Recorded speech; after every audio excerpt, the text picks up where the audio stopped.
chien que tu es une lettre de Dieu. Dieu t'a déjà recommandé. Chèque d'aller papier tu l'as bon à la banque. Papier sur papier wana chèque wana mais à tes prix de yo moko oli.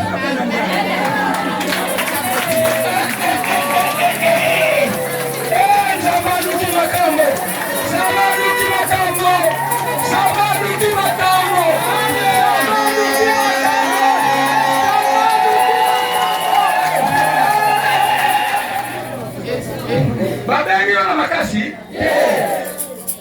Nani mutabengi? Ye moko mutabengi. Ye moko mutabengi. Sikoya alobi yo moko sengeli okungana lingi na pesa.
Je crois bien que c'est une grande journée. On a beaucoup parlé sur ça. Formé à ce que le Saint-Esprit est en train de nous dire.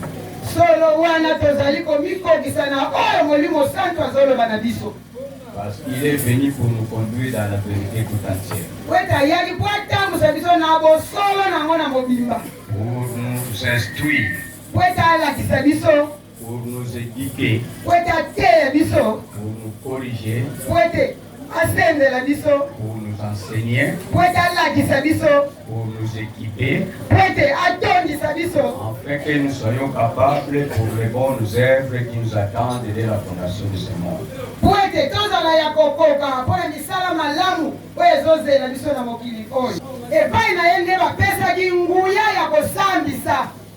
Lui qui a le pouvoir de nous sceller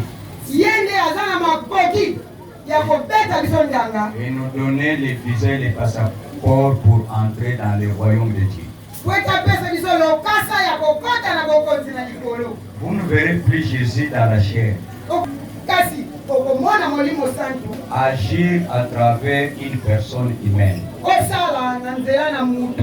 puisque la parole a été toujours accompagnée par des signes.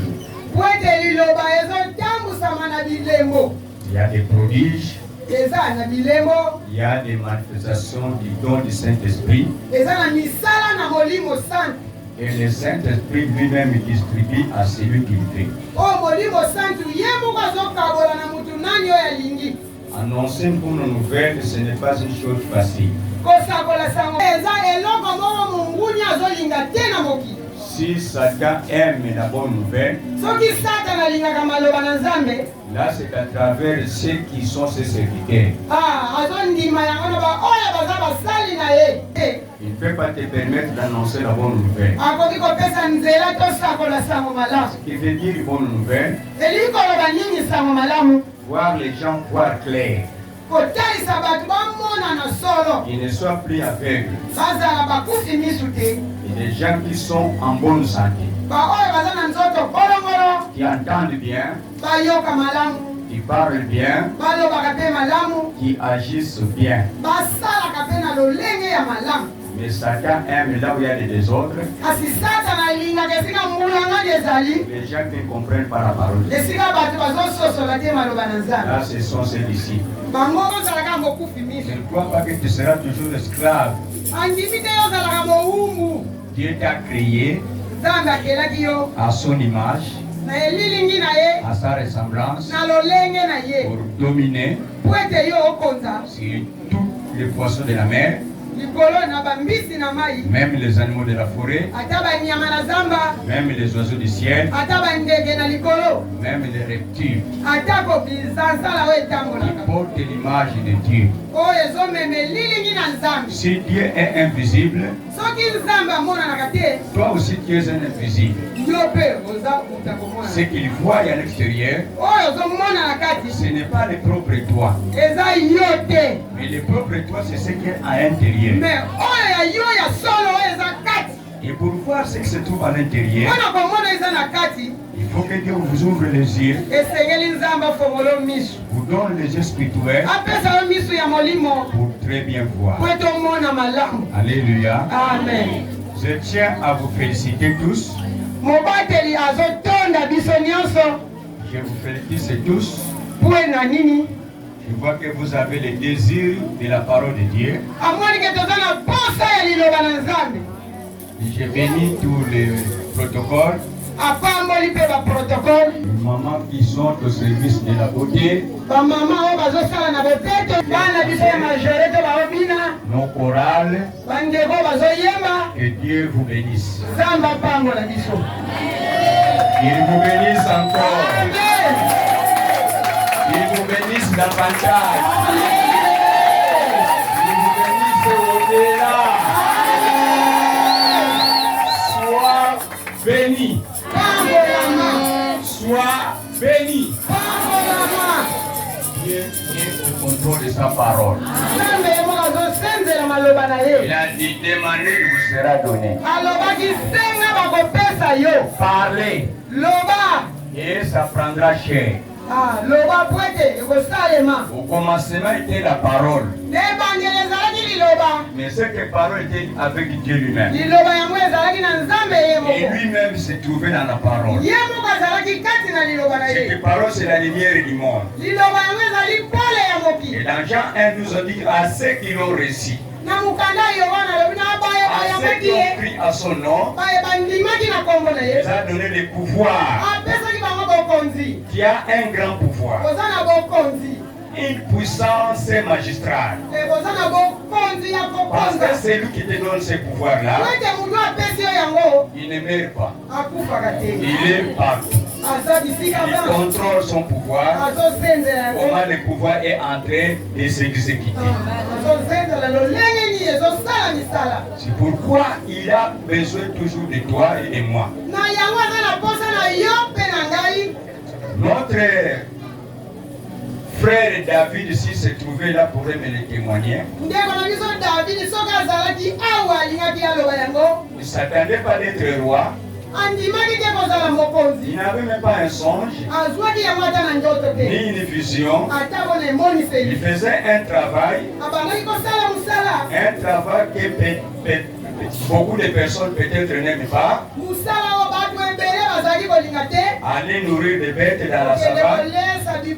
C'est le travail qu'il faisait. Il rencontrait beaucoup d'obstacles. Mais avec ces obstacles-là, Dieu était avec lui. Mais il n'avait pas étudié la parole de Dieu. Il n'était jamais ni à l'école théologique pour connaître Dieu. Et on ne lui a pas appris aussi comment prier. Mais il faisait des combats terribles. Donc Dieu était avec lui. Il ne s'attendait pas un jour on va le présenter devant le public. Et devant ce public-là, il y avait un homme géant. On appelait Goliath. Tout le monde, même ceux qui avaient fait l'armée, même les rois de ce temps-là, personne ne pouvait s'avancer ou s'approcher devant Goliath. Moi, j'ai fait le combat. Parce qu'en lui, il y a quelque chose même les grands frères ne voyaient pas. Même le roi ne voyait pas. Et la chose se trouvait dans son petit sac. une simple pierre pour tuer les moineaux. C'est avec cette petite pierre qui va Goliath. J'ai toujours dit que là où il n'y a rien, il y a toujours quelque chose. Il suffit que Dieu te ouvre les yeux, tu verras quelque chose. Je me rappelle dans la Bible, pour voir si réellement Jésus-Christ était ressuscité. Mais il y a quelqu'un qui avait remarqué des choses que certaines personnes n'en avaient pas vu. Il y avait des vêtements bien pliés qui se trouvaient dans les tombes. Là, c'est Pierre qui avait vu ces vêtements-là. Il essayait d'observer les vêtements pour s'assurer que si réellement ce sont les vêtements avec lesquels on avait enseveli Jésus-Christ. Mais lui-même Jésus ne se trouvait pas là. Oui, tu peux voir les habits de quelqu'un. Tu peux voir les habits de quelqu'un. La tenue à laquelle il est habitué de porter. Ça peut être que ce n'est pas la personne vraiment qui a porté cette tenue-là qui est le propriétaire de la tenue.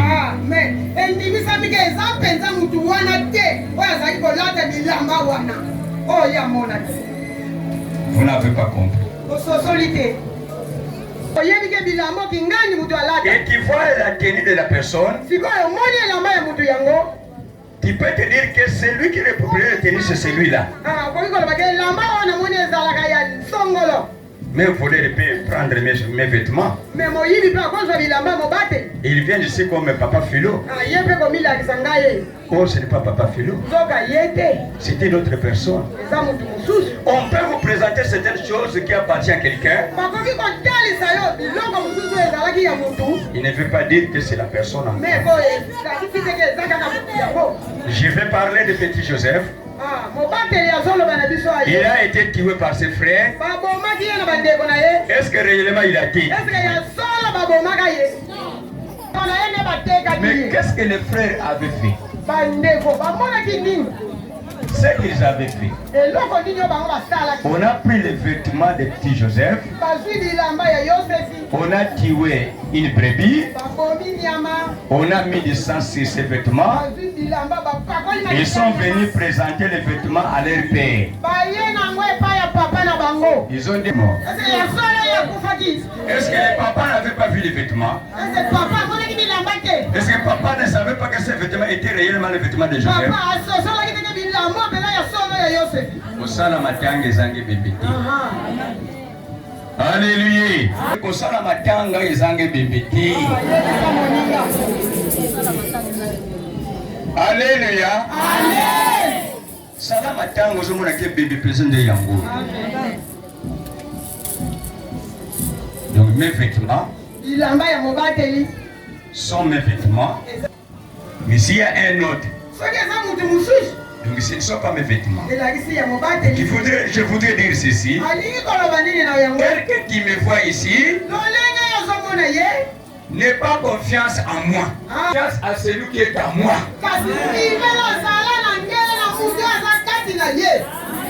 N'aie pas confiance en moi, mais aie confiance à celui qui est à moi. Paul a dit, ce n'est plus moi qui vis, mais c'est Christ qui vit en moi. Il sortira d'ici. Amen. Par quelque piété. Qui sortira d'ici. Quel que celui qui t'a appelé veut que tu sois. Alléluia. Alléluia. Nous parlons de Pentecôte. Quand on parle de Pentecôte, en principe ce n'est pas aujourd'hui. La fête de Pentecôte, mais nous l'avons précédé. Peut-être il y a quelqu'un qui vous attendait ce jour-là. Que vous ne poussez pas fêter, mais vous voulez fêter avant la fête. Parce que nous avons celui qui promet. Celui qui promet, quand il promet, il va l'accomplir. C'est pourquoi je dois les fêter avant même la fête. Je dois les réjouir avant même le jour de la réjouissance. Parce que c'est lui que je t'enseigne. C'est celui qui a créé le ciel et la terre. Il connaît tous les phénomènes. Il connaît toutes les forces. Mais il a dit tout pouvoir m'a été donné. Que ce soit dans le ciel, que ce soit sur la terre. Et c'est lui qui t'a envoyé, c'est lui aussi qui m'a envoyé. Et comme il t'a envoyé, comme il m'a envoyé, comme nous nous sommes rencontrés dans ces lieux, c'est vrai que c'est dans ces lieux où il va dire que désormais.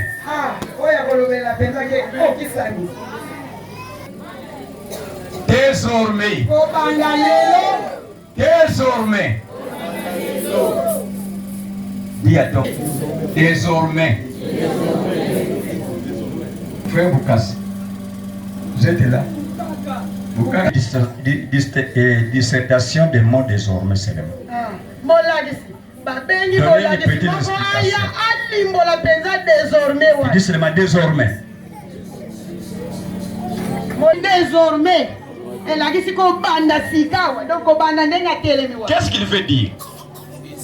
Quelqu'un dit mon frère, désormais.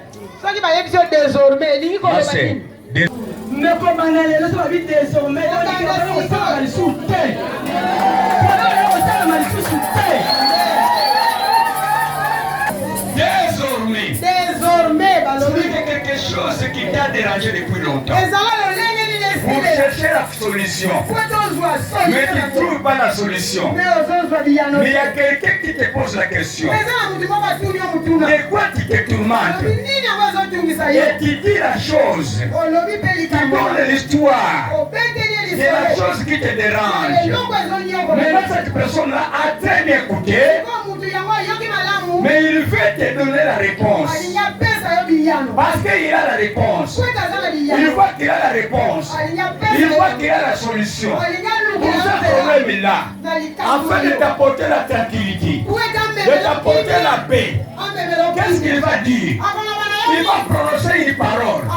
Cette parole va prononcer pour limiter la situation, pour commencer une autre situation. Et c'est pourquoi il te dit désormais, cette situation-là,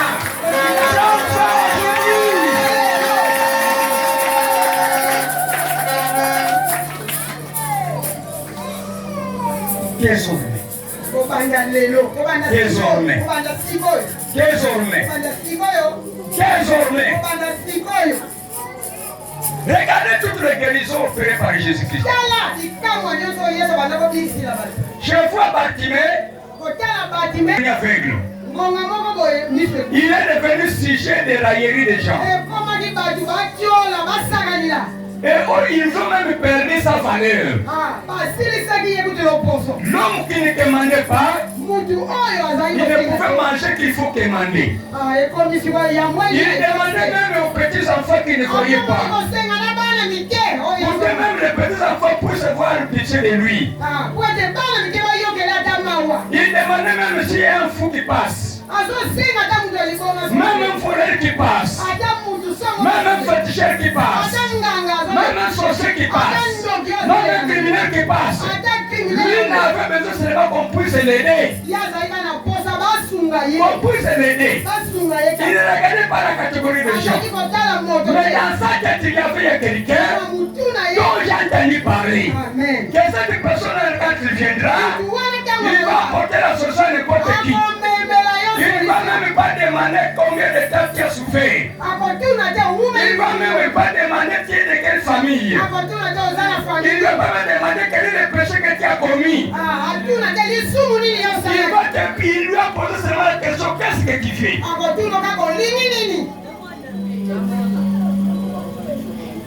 Et toi, qu'est-ce que tu fais ce matin? Si moi je te pose la question à la place de cet homme-là, parce que je suis appelé à être ton interprète en ce moment, que je puisse apporter tes paroles et amener à celui qui a la solution. Vous savez, Bartimée, il y avait même les gens qui n'aimaient pas quelqu'un ses interprètes. Il t'appelle Kétial. C'est les gens-là qui l'empêchaient de ne pas voir Jésus. Quand Jésus s'est arrêté, il a gardé la personne.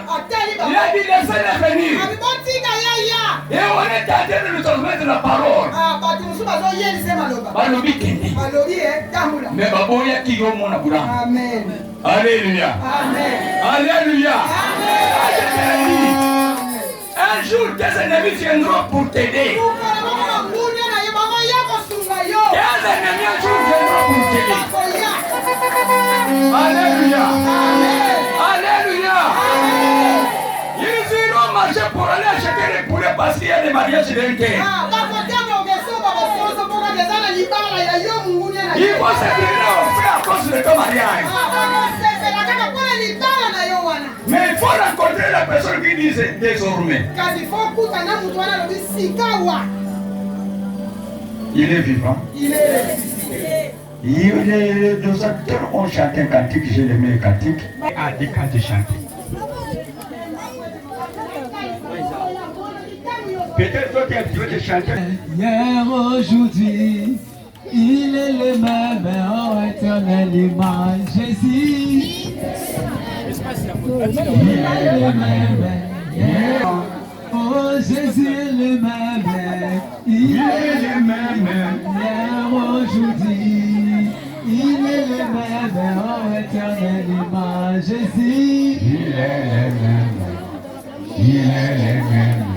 Hier, aujourd'hui, Jésus, il est le même éternellement. Le jour, il est le roi. Sa victoire m'appartient. Avec toi, Jésus, je régnerai à jamais. Voilà là, Jésus a parlé. Amen. Il te dit la victoire t'appartient. À partir d'aujourd'hui. Désormais ne sera pas encore désormais. Après désormais ce n'est pas désormais. Mais désormais c'est désormais. Donc aujourd'hui c'est toi. On a beaucoup ri le vendredi avec les gens de dévotion matinale. Mamoloba. Yak. Gloire. Gloire. Écoutez ce qu'il va dire à Chilouba.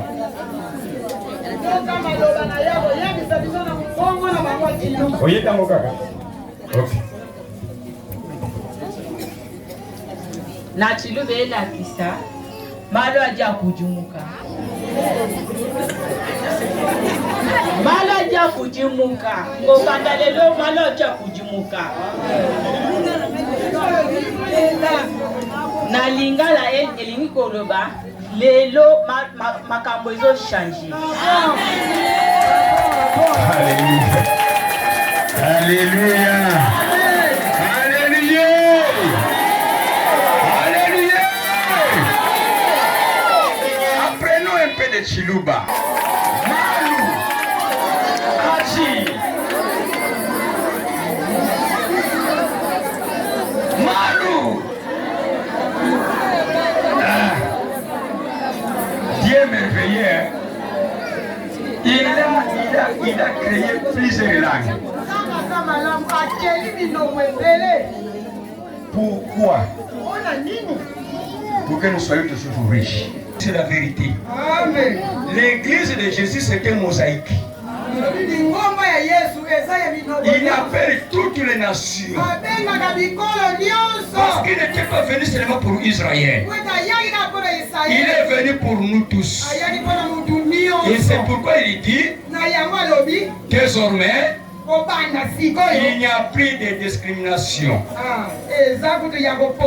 Il n'y a plus de séparation. Je suis venu pour unir. Nous devons être unis. Mais comment être unis si nous n'avons pas ce pouvoir d'être unis? C'est la question du Saint-Esprit. Le Saint-Esprit est venu pour nous unir tous. Il nous a mené tout ce qu'on a réservé là-bas chez nous. Mais pour que tu puisses avoir accès à ce qui se trouve là-bas, tu dois passer par croire en Jésus comme ton Seigneur et ton Sauveur. Si tu crois à Jésus-Christ, va aux eaux de baptême. Si tu es baptisé, maintenant le Saint-Esprit viendra. Mais quand il va venir, il va vous faire un signe. Tu seras scellé. Nous allons lire dans Ephésiens chapitre 1. Dans Ephésiens chapitre 1, verset 1 à 3, tu vas sauter. Tenez le micro. Ephésiens chapitre 1. Verset 1 à 3. Christ par la volonté de Dieu, aux saints qui sont à Éphèse et aux fidèles en Jésus-Christ. Que la grâce et la paix vous soient données de la part de Dieu, notre Père et du Seigneur Jésus-Christ. Béni soit Dieu, le Père de notre Seigneur Jésus-Christ, qui nous a bénis de toutes sortes de bénédictions spirituelles dans le lieu céleste en Christ. Première partie. Bénédiction spirituelle dans les lieux célestes en Jésus.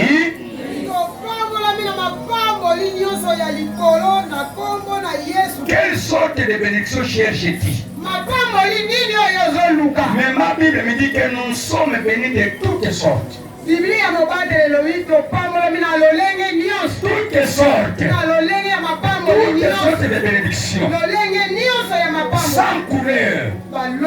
De toutes sortes de bénédictions. Comme nous sommes bénis de toutes sortes de bénédictions spirituelles, quand le Saint-Esprit vient en toi, il faut qu'il mette un signe. Ça c'est au verset 12 et 13. Nous servions à la louange de sa gloire, nous qui d'avance avons espéré en Christ. En lui, vous aussi, après avoir attendu la parole de la vérité, l'évangile de votre salut, en lui, vous avez cru et vous avez été scellés du Saint-Esprit qui a... Ok, merci. Vous avez été scellés du Saint-Esprit. Que veut dire scellé? Obtenir quelque chose à laquelle vous avez la foi à cette personne-là, quelque chose que tu n'as pas. Et puis on te donne aussi l'assurance, ce qu'on appelle une garantie. Je prends un petit exemple. J'ai mon fils ici, j'achète deux véhicules. Il est très bel véhicule, en sachet, je la garde dans ma parcelle. Et j'achète encore une seconde, qui n'a pas beaucoup de valeur par rapport à la première. J'appelle mon enfant et mon fils, il me fait un bon travail, je voudrais quand même t'honorer. Il voit cette voiture, laquelle veux-tu que je te donne? Quelle est la voiture que tu vas choisir? Hein? Il va choisir celle qui est la plus belle. Amen. Mais quand il choisit la voiture, moi je connais mon enfant. Qu'est-ce que je vais faire? Oui, tu as bien choisi, mais je ne te la donne pas aujourd'hui. Et cette voiture ici, en attendant, je te la donne. Je garde la belle là. Je prends les contacts aussi. De cette belle voiture, je lui donne pour qu'il puisse se garder lui-même. Et je lui donne la petite voiture pour qu'il circule avec. Pourquoi je lui ai donné la clé de cette bonne voiture?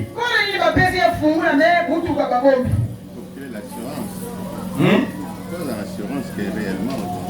Tout d'abord, l'enfant aura l'assurance. Oui. Et comme j'ai la clé de cette voiture-là, comme je sais que mon papa dit toujours vrai, il ne va pas la vendre sans pour autant avoir besoin de cette clé. Il ne va pas aller chercher un technicien pour fabriquer une autre clé. Alléluia. Amen. Alléluia. Amen. Maintenant, j'ai dit à mon enfant, c'est ta voiture. Mais il faut très bien travailler maintenant. Maintenant, que fera mon enfant? Il va gâcher sa vie dans cette voiture-là pour perdre cette voiture-là.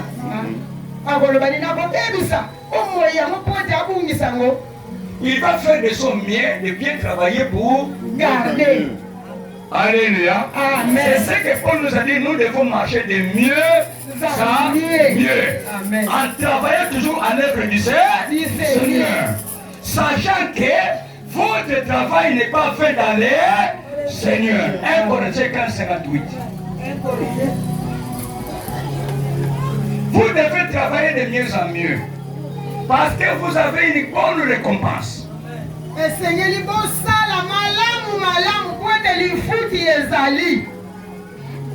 Alléluia. Amen. Yozu likelele yomoneke makambo si esili obominzo tupona likelele.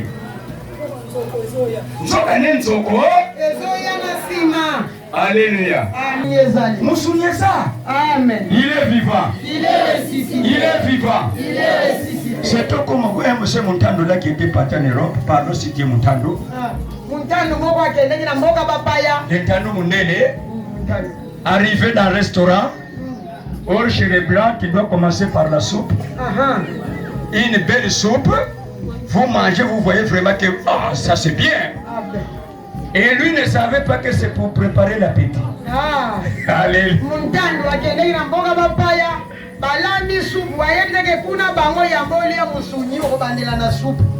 Oh, c'était pour préparer seulement que vous ayez l'appétit. Lui ne savait pas que les grands morceaux arrivent. Il a mangé jusqu'à tel point qu'il n'y avait plus de vie dans son bouche. Amélie soupe. Misulamina limine. Si vous voulez Abika on appelle ça qu'il y a du ça pour préparer à pied. Appétit. Si vous voulez assistir ma casse, il y a son appétit. Il y a apporté les soutes. Si vous voulez moni place à Kobana Musuni. Exact. Pourquoi tu n'y as souci à tout Misaki? Je te prépare au grand dîner. Frère, nourriture, c'est celle-ci. Jésus a dit, vous avez mangé de la manne dans le désert. Cela n'a pas mis fin à la mort. Mais moi, ce que je vais te donner, c'est la vraie nourriture qui donne la vie. Nous sommes ici pour acquérir cette intelligence et la sagesse. Ce n'est ce qui est bien et ce qui est mauvais. Dans la Bible, il y a un enfant qui a bien travaillé. Il ne savait pas que Dieu était au contrôle. Il s'agit de Salomon. Nous pouvons lire la Bible dans 1 Roi chapitre 3, versets 1 à 6, près des versets bibliques. On peut nous lire rapidement. Et toute la force était épuisée. Oui, tu peux lire. 1 Roi chapitre 3, verset 1, Salomon s'allia par mariage avec Pharaon, roi d'Égypte. Il prit pour femme la fille de Pharaon et il la mena dans la ville de David. 1 Roi chapitre 3, verset 11. Tu peux lire. Salomon s'allia par mariage avec Pharaon, roi d'Égypte. Il prit pour femme la fille de Pharaon et il la mena dans la ville de David jusqu'à ce qu'il ait achevé de bâtir sa maison. Amen. La maison de l'Éternel et le mur d'enceinte de Jérusalem. Le peuple n'est sacrifié que sur le haut lieu, car jusqu'à cette époque, il n'avait point été bâti de maison au nom de l'Éternel. Okay. Salomon aimait l'Éternel et suivait le coutume de David son père. Amen. Seulement c'était sur le haut lieu qu'il offrait de sacrifices et de parfums. Amen. Le roi se rendit à Gabaon pour y sacrifier, car c'était le principal des hauts lieux. Salomon offrit 1000 holocaustes sur l'autel. À Gabaon, le que je te donne. Salomon répond. Demande. Demande. Demande.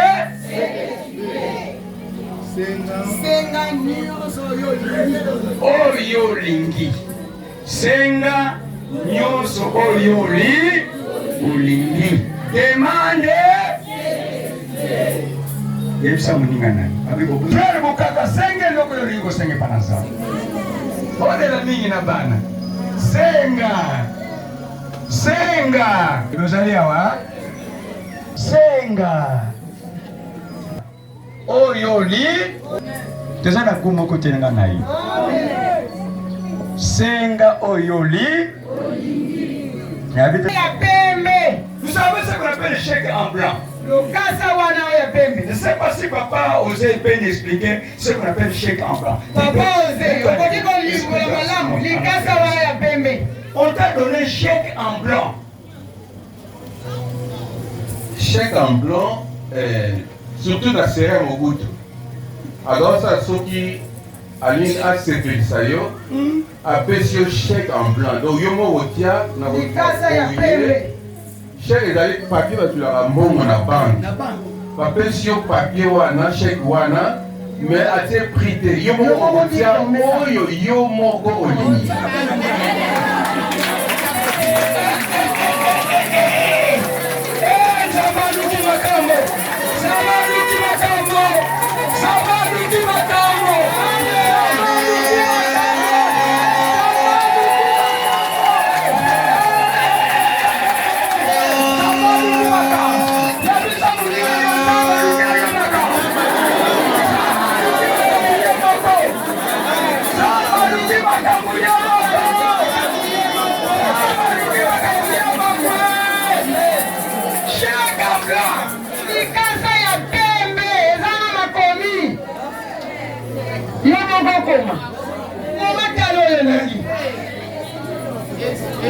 Babengi wana makasi? Nani mutabengi? Ye moko mutabengi. Ye moko mutabengi. Siko ya lobi yo moko sengeli okungana lingi na pesa. C'était chèque en blanc. Lokasa ya pembe zana makomi. Allez à la banque toi-même. Et puis le montant que tu fais. Il sera le ministre de la Finance pour les papiers. Il n'a pas le droit de discuter. Alléluia. Amen. Alléluia. Amen. On nous donne pas pour le plaisir de donner chèque en blanc à quelqu'un.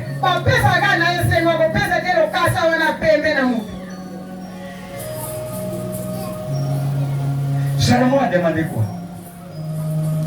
Il avait demandé. Oui, tu peux lire. Salomon Ça ne fait pas de moi.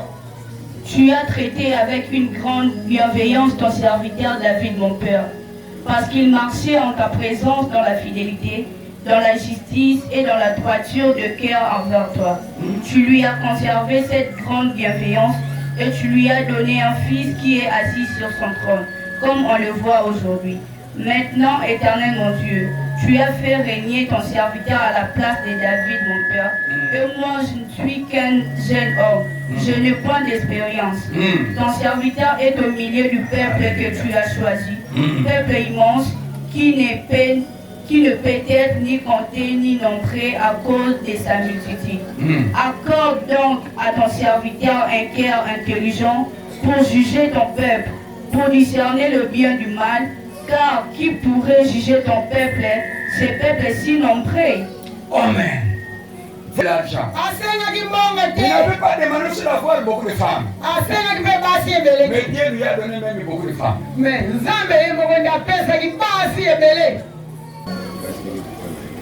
la Bible dit que Salomon n'avait pas d'expérience. Qu'est-ce qu'on appelle l'expérience? Si on veut t'engager à la banque, on vous demande, tu as déjà l'expérience?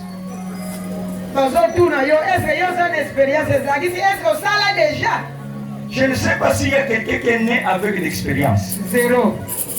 Hein? Non, Ils ont une expérience. Mais pourquoi maintenant dans les entreprises on doit demander l'expérience de quelqu'un? Hein?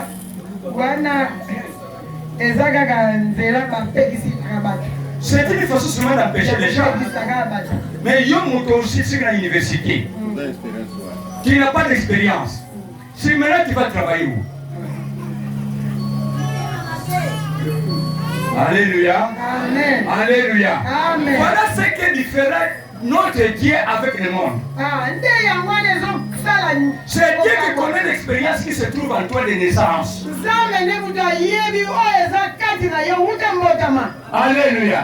Amen. Ce qui te manque, lui-même va te donner des instructions. Lui-même va te continuer à te donner des formations. Nous, la formation devant Dieu n'a pas de fin. La fin sera si tu es mort. Amen. Alléluia. Amen.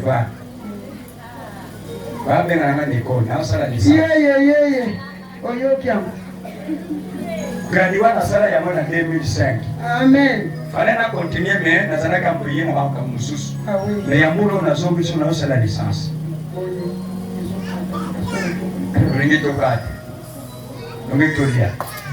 Ce qui est important, nous allons manger, nous allons boire. Mais ton expérience, c'est la parole de Dieu.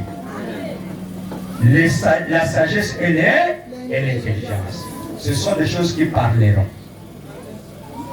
Le discernement de ce qui est mauvais, de ce qui est bon. Aujourd'hui, ce matin, j'ai eu même information de la radio. Que dans le gouvernement, il y a quelqu'un aussi qui a détourné 33 millions. 33 millions. C'est une femme. Alléluia. Amen. Alléluia. Amen. Papa, vous avez gagné. C'est une femme. C'est une femme.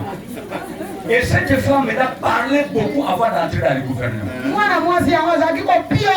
Elle parlait beaucoup. Mais maintenant, on lui a donné les postes. Aujourd'hui, j'entends qu'elle a détourné 33 millions. Papa Aïbi a détourné tes mains Aïbi. Entre-temps, le service de justice est en train d'être jugé avec 39.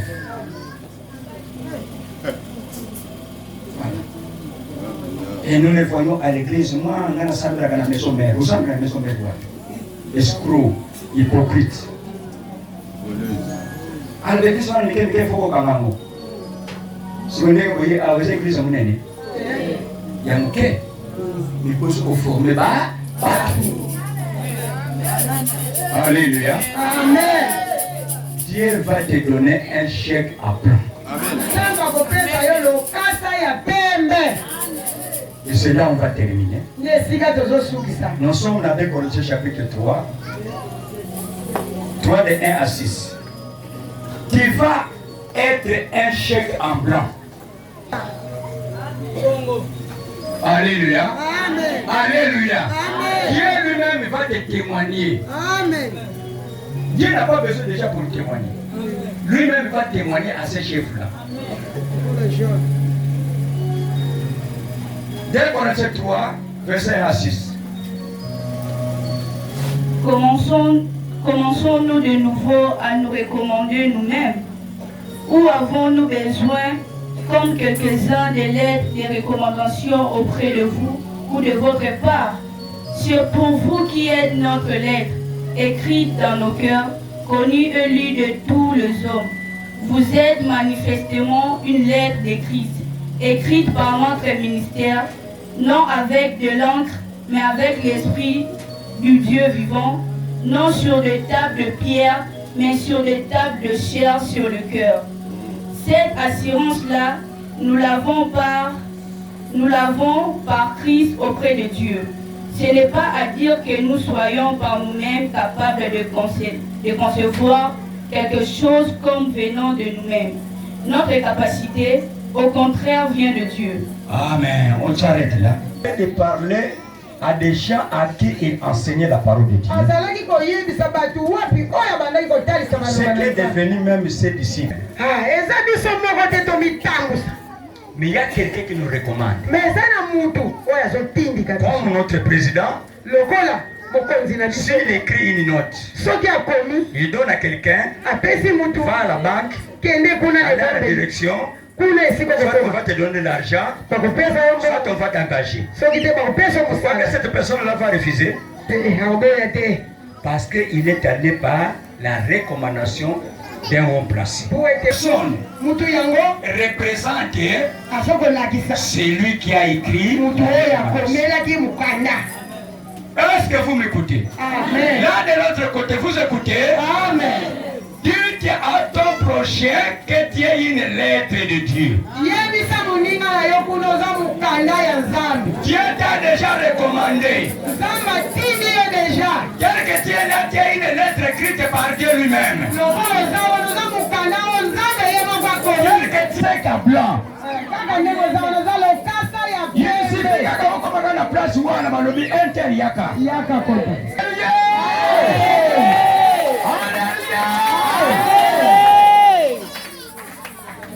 Ndake mutu na lobi yango.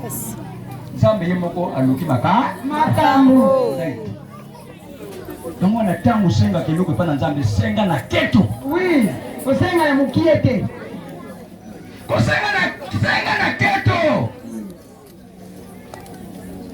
Alléluia. Amen. Il est vivant. Il est ressuscité. Frère exaucé. Senga kana ketu.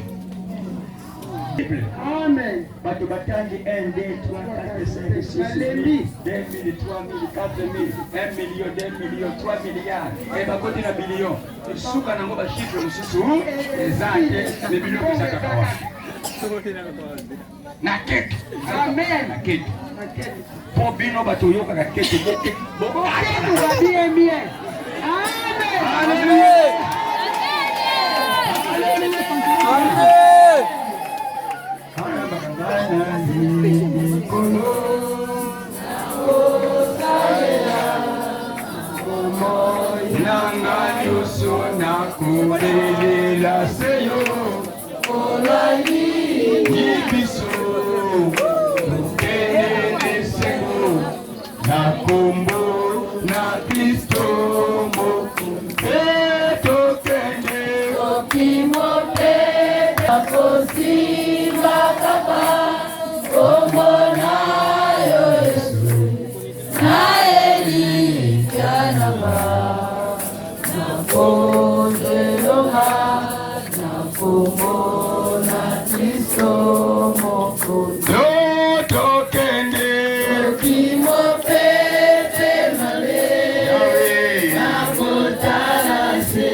Kombo na Kristo Mokonzi.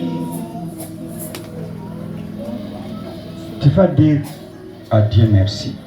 okoyebisa nzambe matondi Rends-lui grâce pesa ye matondi parce qu'il va faire aujourd'hui de toi po ete akosala lelo mpo na yo une lettre écrite. mokanda oyo ekomama.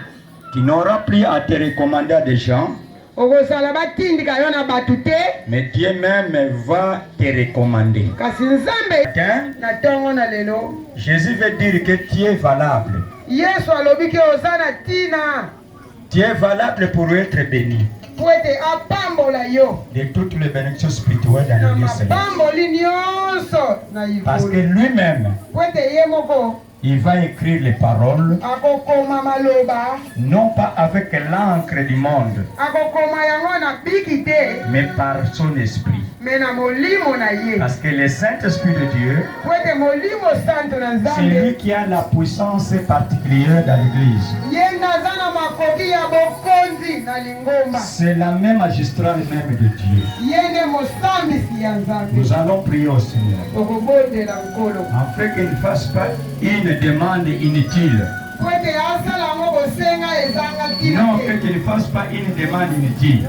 Po osala yango te ezanga Mais ntina. qu'il fasse une demande même qui va étonner Dieu lui-même. Osala bosenga oyo ekokamwisa nzambe ye Parce que moko. le Saint-Esprit, Kobondela te na lolenge pamba. nous ne savons pas.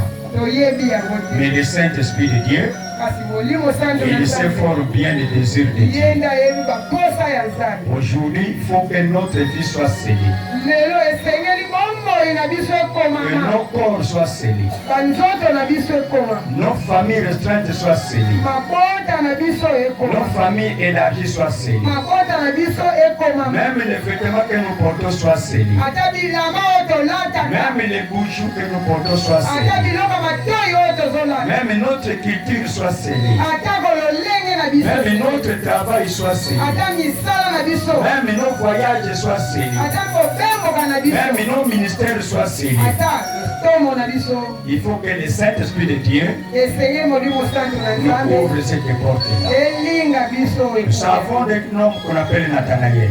toyebi mutu moko babengi On l'avait Nathanael, appelé seulement. ye nde babenga Peut-être toi aussi on t'a invité lokola yo mpe de babengaki yo venir le voir. ya koya kotala. Mais si tu crois Kasi soki ondimi à cette parole, na maloba oyo, si tu crois soki ondimi à cette parole, na maloba oyo, cette parole maloba yango sera pour toi une prophétie. ekozala mpo na yo Ça emoni sera te, pour toi une prophétie. ekozala na yo Ça emoni, sera pour toi une prophétie. ekozala epai na yo On emoni te. n'annule jamais la prophétie. bapekisaka yango Jésus a te. dit ma parole c'est une prophétie. Yesu alobi Personne ne peut enlever quelque chose. mutu akoki kolongola Personne ne te, peut y ajouter quelque akoki mpe chose. kobakisa Et eloko Dieu te. lui-même a dit que sa parole est irrévocable. nzambe yebokalobi maloba na ye bapekisaka yango te, soki Elle ne elobi peut jamais rentrer auprès d'elle sans accomplir ezongaka pamba te la kozala volonté dont elle est kokomisa sortie. makoki oyo ebimeli. Nathanaël avait crié, lokola Nathanael andimaki, Jésus a dit Yesu alobaki qu'il verra maintenant okomona sikawa des grands miracles. makambo ya minene. Après les grands miracles, Na nsima na yango désormais, ondimi ndima yango sikoyo désormais, sikawa tu verras okomona le ciel ouvert. likolo kofungwama. Il a dit désormais, Alobi tu sikoyo verras le ciel ouvert. okomona likolo Si tu n'as pas encore vu les anges, okomona nani banze les anges viendront. banzeli bakoya Ils viendront te visiter. Ils viendront te donner des informations. Ils apporteront ce que l'Éternel t'avait réservé. Il a dit désormais. Il a dit désormais. À partir d'aujourd'hui. À partir d'aujourd'hui. À partir d'aujourd'hui. Les ténèbres ne seront plus ténèbres. À partir d'aujourd'hui. La maladie ne sera plus maladie. À partir d'aujourd'hui. La pauvreté ne sera plus pauvreté. À partir d'aujourd'hui. La misère ne sera plus misère. À partir d'aujourd'hui. La malédiction ne sera plus malédiction. À partir d'aujourd'hui. qu'un ennemi ne sera plus qu'un ennemi. À partir d'aujourd'hui, la misère ne sera plus qu'un misère. À partir d'aujourd'hui, le chômage ne sera plus qu'un chômage. À partir d'aujourd'hui, le célibat ne sera plus qu'un célibat. À partir d'aujourd'hui, Jésus s'est fait pauvre pour que tu sois riche. Désormais, un wow ne sera plus le haut, un bas ne sera plus le bas, parce que la barrière est enlevée. Il n'y a plus la barrière, il n'y a plus la barrière, parce que le sang a pris la Dieu. Acceptez, à partir d'aujourd'hui, nous allons prier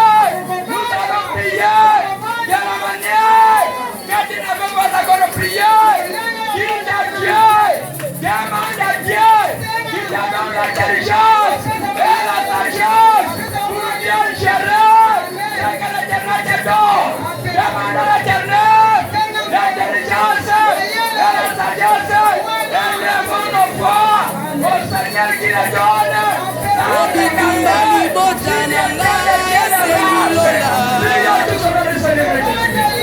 Bitumba lotomo nanga esengi lola.